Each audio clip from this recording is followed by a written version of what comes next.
Sacramento International Airport, 11 o'clock, E120, 5,000, do you have in sight?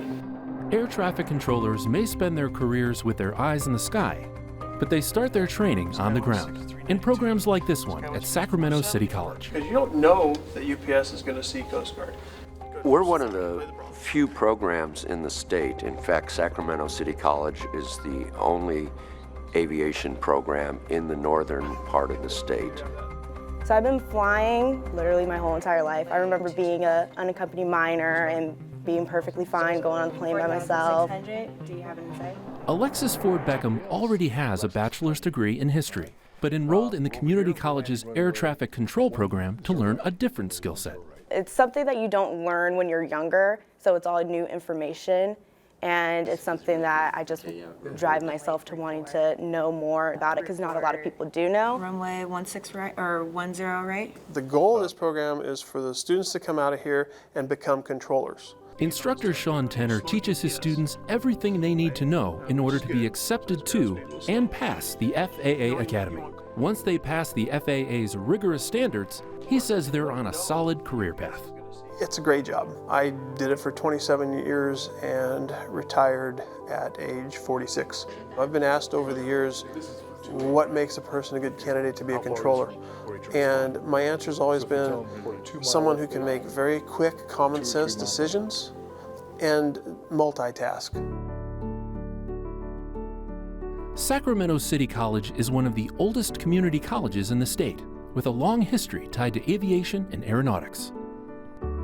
Back in the 30s, preparing in the run-up to World War II, there were very specific needs in the community, and the aeronautics program was created to respond as the nation was preparing for war.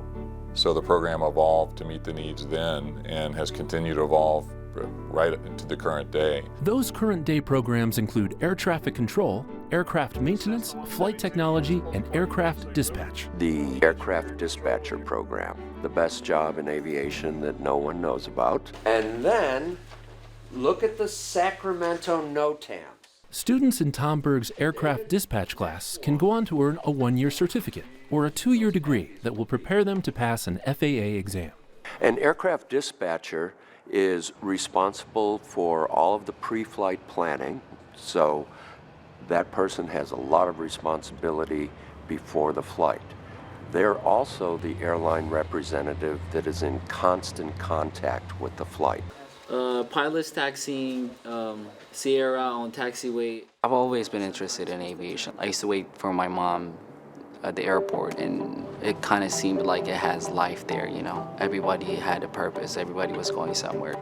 AOL Abra is a native of Ethiopia who initially wanted to be a pilot, but flying lessons were too expensive, so he instead turned to dispatch. Dispatcher is really interesting. It just, you're always doing something. You're not like, it's not like a boring office job, you know, you're always doing something. So the terminal approach radar is out of service. No matter how challenging the course can be at times, students can rest assured they're in good hands. At the end of this course, the FAA will send an examiner here to give their practical exams. In 8 years, we've only had 2 students that didn't pass on the first try. So it's a pretty good program. What's the problem with Oakland? As the industry continues to evolve, the close relationship that our faculty have with people in the industry, we will be prepared to help train students for the needs of the industry moving forward.